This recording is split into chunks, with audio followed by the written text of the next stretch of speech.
Ayodhya Ramayya. So, Ayodhya Ramayya ప్రేమతో and దాంతో పాటు ఆయన చేతుల మీదుగా కష్టంతో 9 అడుగుల ఎత్తులో ఆల్రెడీ అయోధ్య రామయ్యకి సంబంధించిన ఆలయ నమూనా కనిపిస్తుంది. ఆలయ నమూనా కంటే కూడా యాజ్ ఇట్ ఈజ్ అయోధ్యలో ఉండే ఆలయం ఎలా అయితే ఉంటదో అలాంటిదే ఇక్కడ ఇంకొక ఆలయం. అసలు ఇంతకీ ఈ ఆలయం చేయడానికి కారణం ఏంటి?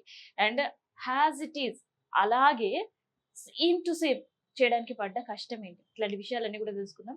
ప్రజెంట్ మనతోటి గురూజీ ఉన్నారు, బ్రహ్మంరాజు గారు. నమస్కారం గురుగారు. సో ఏంటి మీ చేతుల మీదుగా ఇంత అందమైన ఆలయం? సో ఏంటి మెటీరియల్ అసలు ఫస్ట్ ఆఫ్ ఆల్? అయితే జై శ్రీరామ్. ముందుగా ఈ ఆలయం కట్టాలనే ఒక ఆలోచన అనేది ఆ బాలరాముడు విషయంలో నేను ఎప్పటి నుంచో ఇది నా కళ. ఒక 5 సంవత్సరాలకు ముందు స్వప్నంలో ఆ రాములు వారు నాకు కళ్ళలోకి వచ్చి ఈ రామ మందిరాన్ని మీరు ఖచ్చితంగా మీరు నిర్మించగలుగుతారు, మీ వల్ల అవుతుందని ఆ ఒక దర్శనం ఇచ్చాడు ఆయన. మా వల్ల కాలేదేమో స్వామి అని చెప్పి నేను మనస్ఫూర్తిగా ఆయన అడిగాను. లేదు, నీ వల్ల అవుతుంది, నువ్వు చేయగలుగుతావు అని చెప్పాడు. అదే ఆయన ఇచ్చిన ఒక స్ఫూర్తితో, ఆయన ఇచ్చిన ఒక మాటతో సంతోషంగా నేను ఈ నిర్ణయాన్ని తీసుకున్నాను. తీసుకొని ఇది ఒక టేకు చెక్కతో కట్టారు. టేకుతోనే తీసుకొచ్చేసి ఆ టేకుతో ప్రతి ఒక్క అణువు మిషన్లు కొనుక్కొని వచ్చి నా చేతుకుంటే నేను దీన్ని తయారు చేశాను. అన్ని నేను చేశాను.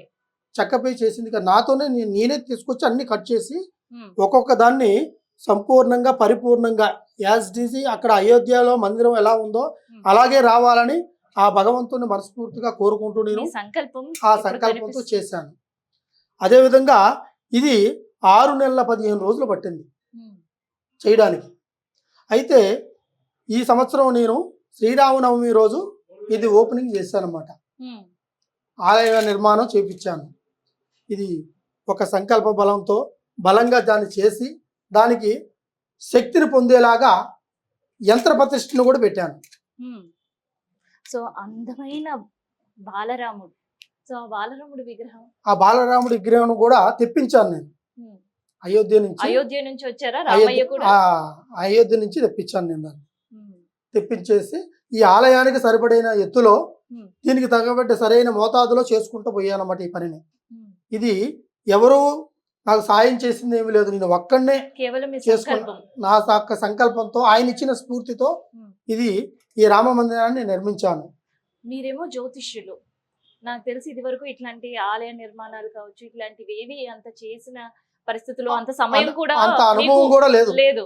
సో అంత చక్కగా చేశారు. అది ఆ భగవంతుడు ఇచ్చిన స్ఫూర్తి, ఆయన ఇచ్చిన ఒక ధైర్య సాహసాల సంకల్పాలే నాకు ఒక పునాదిలాగా ముందు నిలబడి వాటిని నడిపించడానికి కారణం కూడా ఆ భగవంతుడు నాకు ఇచ్చిన ఆరోగ్యం కూడా ఆ విధంగానే.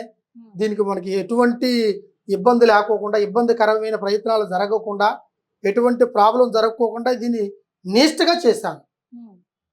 నిష్ఠతో భక్తితో దీన్ని కట్టించాలి అన్న ఆలోచనతో ఇది పరిపూర్ణంగా జరిపించాలనుకుని దాన్ని టైం తీసుకొని, అది రాత్రి వేళ కూడా సమయం తీసుకొని కూడా చేశాను. నేను మిడ్ నైట్లో కూడా చేశాను, నైట్ కూడా పట్టింది టైం. చాలా చక్కగా గోపురాలు, అయోధ్య రామయ్య ఆలయం చూస్తే గోపురాలు ఎంత అందంగా అపురూపంగా కనిపిస్తాయి, అలాంటి గోపురాలే చెక్కారు మీరు కూడా. అవును. సో ఎలా ఈ నమూనా హ్యాస్టీస్ ఇలాగే చేయాలి అని అనుకున్నారు? ఇలాగే చేయాలి అంటే అక్కడ మనము ఆ రామాలయ ఆ రామ మందిరాన్ని అయోధ్య మందిరాన్ని చూశాను. అక్కడికి వెళ్ళి దర్శనం చేసుకున్నాను. ఆ రామ దర్శనాన్ని చేసుకున్న తర్వాత నాకు ఖచ్చితంగా ఈ విధంగానే యాజ్ డీజ్ గా రావాలని చెప్పేసి దాని నిర్ణయాన్ని తీసుకున్నాను. అంటే ఇది కరెక్ట్గా 9 అడుగుల ఎత్తులో తీసుకున్నాను. ఈ నిర్ణయాన్ని 9 అడుగుల ఎత్తులో ఉండాలి. తర్వాత విగ్రహం కూడా మనకి దానికి కరెక్ట్గా సరిపడినంత విగ్రహమే కావాలని అక్కడికి వెళ్ళిన తర్వాత తీసుకొని వచ్చాను. ఈ రామ మందిరాన్ని నిర్మించడానికి కారణము ఆ రాముడే నాకు ముందు సంకల్పం ఇచ్చాడు. ఆ బాలరాముడు ఆయన ఇచ్చిన ఆ ధైర్యంతోనే ఈ యొక్క కార్యక్రమాన్ని నేను పూర్తి చేసి ఈ సంకల్ప బలాన్ని కూడా సంపూర్ణంగా జరిపించాను. జై శ్రీరామ్. సో ఇక్కడైతే బాలరాముడి విగ్రహం చూస్తున్నాను, కానీ భవిష్యత్తులో అయోధ్యలో కూడా బాలరాముడితో పాటు సీతాపతిగా కూడా ఆ స్వామివారు కొలువు తింటారు అని ఎదురు చూస్తున్నారు. అది అటువంటి అవకాశం వచ్చినప్పుడు కంపల్సరిగా ఆ సీతారాముని కూడా అక్కడ నిలబెట్టేలాగా ఆ ప్రయత్నం వచ్చినప్పుడు కంపల్సరిగా సంభవించేలాగా చేస్తాను. జై శ్రీరామ్. ఈ ఆలయ నిర్మాణము ముందు ముఖ్యంగా నాకు రాముడు స్వప్నంలోకి వచ్చి అయోధ్య బాలరాముడు కంపల్సరిగా ఈ మందిరాన్ని నీ చేతుకుంటా చేయగలుగుతామని చెప్పి నాకు ఒక స్ఫూర్తినిచ్చాడు.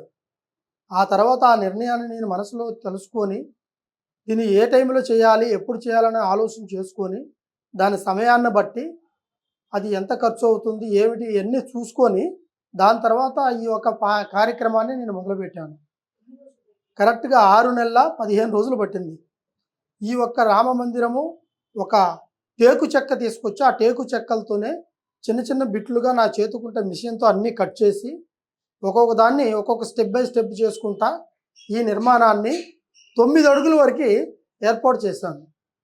అయితే ఈ ఆలయం అనేది చేయటానికి ముఖ్యంగా ఆ రాముడు ఇచ్చిన బలంతోనే నేను ధైర్యంగా దీన్ని చేయగలిగాను.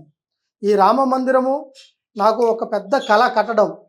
అదేవిధంగా ఆ రాముడి దగ్గరికి వెళ్ళేసి వచ్చాను, రామ మందిర్ దగ్గరికి వెళ్ళేసి వచ్చాను, అయోధ్యకు పోయి వచ్చాను. ఆ తర్వాతనే ఈ నిర్ణయం తీసుకొని కంపల్సరీగా ఇది చేయటం జరిగింది. కాకపోతే ఆ దేవుళ్ళు అందరూ తర్వాత శ్రీరాముడు నాకు అనుకూలంగా నిలబడి నాకు ధైర్య సాహసాలు ఇచ్చి ఈ కార్యక్రమాన్ని ఇంత సంపూర్ణంగా నడిపించి శ్రీరామనవమి రోజు కంపల్సరిగా ఇది ఓపెనింగ్ చేయాలనుకొని నా మనసులో తలుసుకొని ఆ రోజే నేను దాన్ని ఓపెనింగ్ చేసేసాను. శ్రీరామనవమి రోజు ఓపెనింగ్ చేశాను. ఖచ్చితంగా ఈ శ్రీరామ రక్ష కృపరక్ష ప్రజలందరికీ ఉండాలని మనస్ఫూర్తిగా కోరుకుంటున్నాను. జై శ్రీరామ్, జై శ్రీరామ్.